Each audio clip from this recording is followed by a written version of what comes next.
Hej.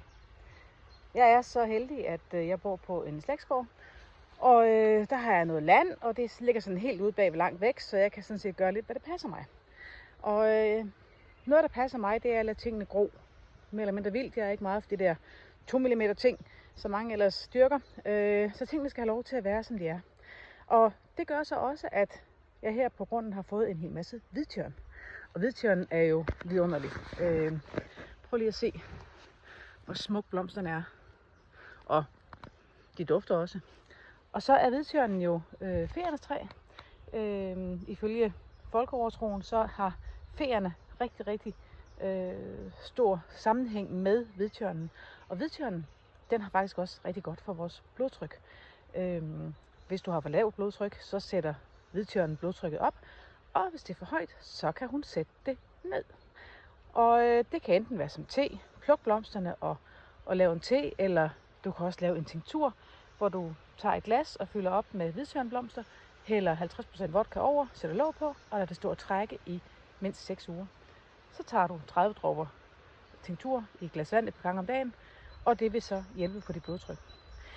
Se, nu har jeg den her hvidtjørn bag ved mig, men her har jeg faktisk også på grunden noget, som jeg synes er lidt specielt, som jeg gerne vil vise jer. Fordi jeg har faktisk også en lyserød tjørn. Jeg ved ikke, om I kan se farven her på den bagved, men nu kan vi lige prøve at gå lidt tættere på. Og så kan I se, hvor smukke de blomster er, for dem er jeg er altid meget fascineret af dem, fordi jeg synes, de er utrolig smukke. Prøv lige at se her. Prøv lige at se, hvor smukke de er. De dufter lige så godt som den hvide.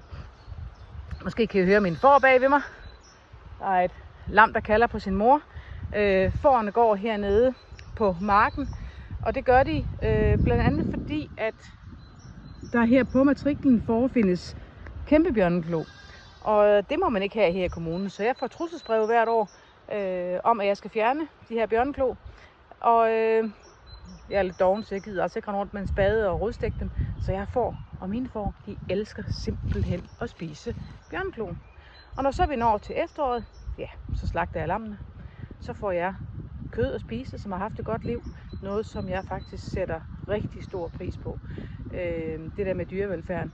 Så det er en win-win. Jeg slipper for at fjerne bjørnekloen, og jeg får noget godt kød. Men det var hvidtjørnen, vi kom fra. Prøv at se, der står 3 mere.